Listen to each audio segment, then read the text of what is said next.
What's up, YouTube? We're going to do a little discussion today. Today, I wanted to talk about the 5 yo-yo maintenance myths.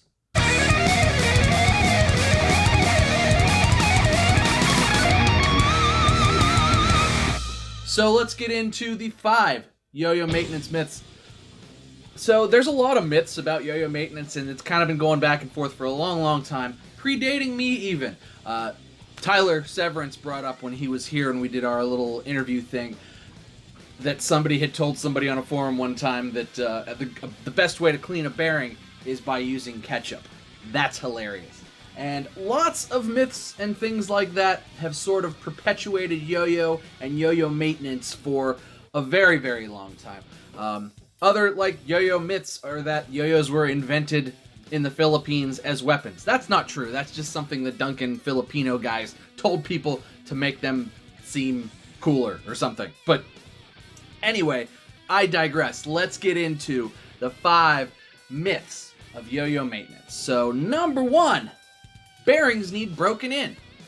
Yo-yo bearings don't need broken in. In fact, yo-yo bearings are pretty much the same all the time. Now, the thought of where yo-yo bearings needing broken in comes from is, and we'll get to this one later, that a lot of companies will sort of pre-treat their yo-yo bearings or pre-lube them prior to shipping out the yo-yo. So the issue with that being that if you just lube a yo-yo bearing and you don't actually play the lube, or if you put too much lube in, and you gotta remember a lot of times these things are being mass produced, so there's just a table of bearings and guys going boop, boop, boop, boop, boop, boop, boop, boop, boop. Sometimes they get too much in there. Anyway, so the thought is that like you have to break it in and play through it and what have you. That's really just not the case. Yo-yo bearings don't really need broken in. And, you know, sometimes maybe the lube needs played through if they're lubed, but mostly now, and I've talked with most of the manufacturers today, most bearings come unlubed from pretty much everybody. One Drop, Yo-Yo Factory, G Squared, everybody, the bearings come unlubed all the time. And the only bearing of recent memory that I think came lubed was the pixel bearing that CLYW and iYoYo had developed. But even CLYW pretty much stopped putting that in their yo-yos. So there's really no yo-yos that should come with a pre-lubed bearing. So there's really no reason to have to break in a bearing because there's nothing to break in. It's steel. You're not going to break in steel by just having it spin around. Now, do stainless steel bearings occasionally get stuff in them through shipping and manufacturing and all of that stuff? Yeah, and is that what causes them to make noise like whoosh sometimes, and then that piece works its way out? Yeah, but a lot of times that's either a bearing getting dirty or a bearing that already is dirty or needs cleaned, or, you know, it's just a noise that it's going to make for a sec and then it'll stop. End of that.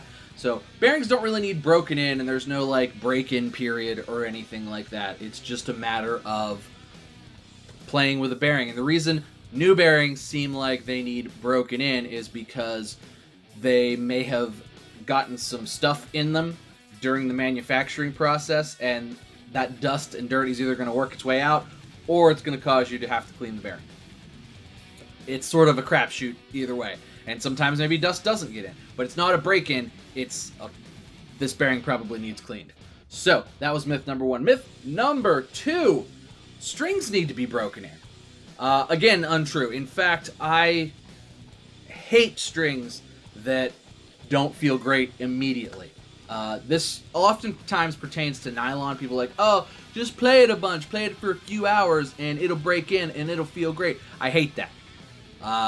I truly, honestly, 100% hate that. I feel like that is a bad gimmick and a thing that if somebody tells you, oh, my strings take a long time, or these strings take a long time to break in, and then tries to convince you that that makes them good, that, to me, is not the case at all. I feel like strings should feel good immediately. A fresh string should feel like putting on a fresh pair of underpants, or some fresh socks. Think about how good it feels to bust open that pack of fresh socks and put on that fresh sock. That's what a new string should feel like. Every single time. Give you some good examples. Zipline Strings feel amazing. They feel amazing, brand new, right out of the package. Put it on, bliss. Like slipping on a new sock. So good. And they last forever. So, like, a really long time. Usually, I only ever change my Zipline Strings is if they fray so bad that they're starting to, like, catch on the yo-yo, but it kind of depends on the color. The white ones tend to not fray very bad, and I usually only change these when they get so gross and dirty that they're starting to, like, look brownish or grayish. And that's not the string's fault. That's my own gross, sweaty man hands' fault. But these feel amazing from start to finish. And that's why they're the best strings. But a lot of bulk strings, too, I feel like sort of they have their best play right out of the package. And I think that's really one of the keys to bulk strings. Because they don't last terribly long, but you should be able to throw a bulk string on a yo-yo and immediately play it and not have any sort of like, oh, I have to get used to this, oh, I have to break this in type of thing. You should just be able to slap it on the yo-yo and go. And that, to me, is sort of the beauty of a bulk string. If a bulk string needs stretched out, broken in, oh, just give it some time. They don't have time. They have a couple hours at most. And, you know, if it takes an hour to break them in, by hour 2, they're stretched out or frayed or ready to break anyway. And, you know, that's bad. So bulk strings also need to feel good right out of the package. So break-in periods, myth. Break-in periods are bad. Don't subscribe to break-in periods being good. Break-in periods bad. Myth number 3, yo-yo maintenance on a bearing makes it a bad bearing. That's not the case at all. And I highlighted that in myth number 1, but I'm going to dive into it a little more in myth number 3. So let's say you get a new yo-yo and immediately upon throwing it you hear a whoosh, that sound. You know that sound. It's that dirty bearing sound. Did you get a bum bearing? No, you didn't get a bum bearing. You got a bearing with crap in it. It happens. These things are mass-produced, stuck in yo-yos, shipped out. That's it. Sometimes the bearings get dirty in the packaging. They're just put in cardboard boxes. Those things are dusty and dry, and they're wrapped in stuff. And they're shipped out. So you probably got some stuff in the bearing, probably some dust or some dirt through the manufacturing and shipping process. Not a problem. Literally all you have to do, pull the bearing out, clean it, lube it. I'll get into that later. I've done a video on how to do that.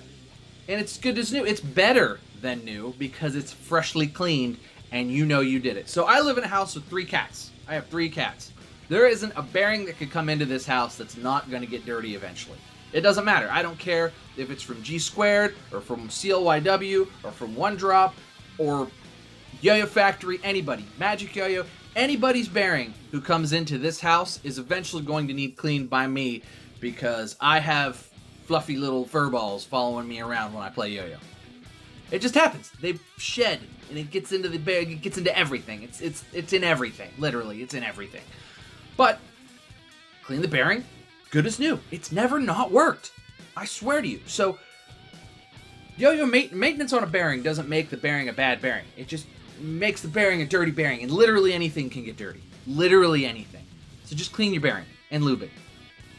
Which gets me into the 4th myth, that lube is bad. I don't know who said that lube is bad, but I've heard this 100 times. Oh, don't lube your bearings. Play your bearings dry. They play better. Oh, don't lube your bearing. No, lube the bearing, particularly if you live in humid climates. Now, if you live in dry climates or in the middle of the winter, yes, sometimes lubing the bearing, regardless of whether or not you do it right, in super dry, arid climates, can, especially during the winter, can kind of make them a little more responsive than you would like them. But in really humid climates, I feel like lube is a necessity. It is now the middle of June. Well, it's mid-late June here in Pittsburgh. And the air is so wet that you kind of feel like you're walking through hot mist outside. Consequently, that makes yo-yo bearings lock up a lot because humidity in bearings and metal expands. You ever heard your oven make a pong sound whenever it's heating up? Yeah, that happens to bearings too. And lube helps combat that, helps keep everything moving nice and smoothly. And when it's humid like that, the lube thins out and really does its job well. So you get a good spinning, smooth spinning bearing. And there's a myth that everybody's like, no, lube your bearing. Like, no, you should lube your bearing. Now, if it's dirty, clean the bearing. Don't lube a dirty bearing. Clean the bearing, and then lube the bearing, and you'll be in good shape. And it should also help to maintain that bearing so that change in climate or what have you won't affect it. So lubing a bearing, lubing isn't bad. Lubing is good, and if you do it right, your bearing is going to last a long time, and it's going to play really well, and it's not going to give you any trouble, and it's going to be reliable for you. And that's kind of the key, is keeping your yo-yo reliable, because you don't want to get stuck out somewhere with a yo-yo with a bearing that gets dirty or locks up or something, and then you can't play yo-yo. That sucks. I've had that happen to me, but it hasn't happened to me lately because I clean and lube my bearings properly. So do that, and lube's good. And the fifth thing, the last myth. And this one's sort of gone downhill a little bit, and nobody really says this a lot, but a couple years ago, people would say this thing a lot. And that last myth is that you shouldn't unscrew your yo-yo. And that's just flat out false. A yo-yo you can't unscrew, or if you shouldn't unscrew a yo-yo, it's probably a bad yo-yo, and it's probably a bad design. So, why shouldn't you unscrew your yo-yo? Well, a lot of guys say, oh, you'll untune it. Well, smooth yo-yos shouldn't need tune. They should just be smooth unless you bang them off the ground. And especially if you're paying a lot of money for a yo-yo, it should be smooth. So if you're paying 85, 90 bucks, 100 bucks for a yo-yo, a monometal particularly, should be smooth whether or not you have the axle all screwed into one side, screwed into the other side, or what have you. Now, if you beat your yo-yo up and make dings in it, you've now taken what were two perfect circles and messed that up, so you're probably going to get vibe from that. But it shouldn't untune the yo-yo. It should just continue to, screw back together, and if you dinged it and it gets vibe from it, oh well, you're playing with a toy that you throw at the ground. No big deal. The other reason why is people are afraid that they will strip. Now, when finger spin hubs became the thing at first, people started to accommodate them by using very, very short axles.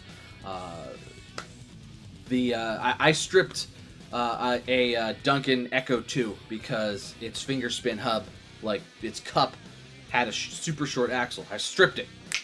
It died. It was done. That was it. Stripped out. I've stripped a few yo-yos with short axles like that, and I'm not going to name others, but because I can't remember them right now, but it's happened several times and just threw them away. Short axles, it's a bad design. It just is. There's other things you can do to accommodate the finger spin hub, like a cap or something like that. Now, so unscrewing your yo-yo for fear of stripping is really sort of like just a bad design. And if that is the word on the street about that yo-yo, and that's a thing that you're worried about, you probably just shouldn't get that yo-yo because it's probably a bad design. Now, if it's cheap enough and you like the yo-yo, you know what, and you're not worried about it, it's like, well, if it strips, whatever, go for it. But I am a big fan of the old school like CLYW stuff with the big, long, thick axle. I mean, you couldn't strip that thing if you wanted to. You just couldn't. And I feel like there's a lot of good yo-yos. One drop, I couldn't strip a one drop if I wanted, if I tried. It just wouldn't happen. But there's a lot of really good yo-yos that won't strip, and you take them apart easily and constantly, and it's no big deal at all. So, the whole myth of you shouldn't unscrew a yo-yo, you shouldn't unscrew a bad yo-yo that's a bad design, because you'll probably strip it. But that's probably the yo-yo's fault, not the unscrewing. If you can't unscrew it, it's a bad yo-yo. But that's going to do it for me today, guys. Those are the 5 myths of yo-yo maintenance. Leave me a comment down below. Did I miss any myths? Are there other myths that have perpetuated through time? Tell me in the comments. But thanks so much for watching, guys. Please make sure you like and subscribe. I do videos every single day, sort of like 6 days a week. That's a lot, right? Anyway, thanks for watching. Cheers to you. I'll see you next time.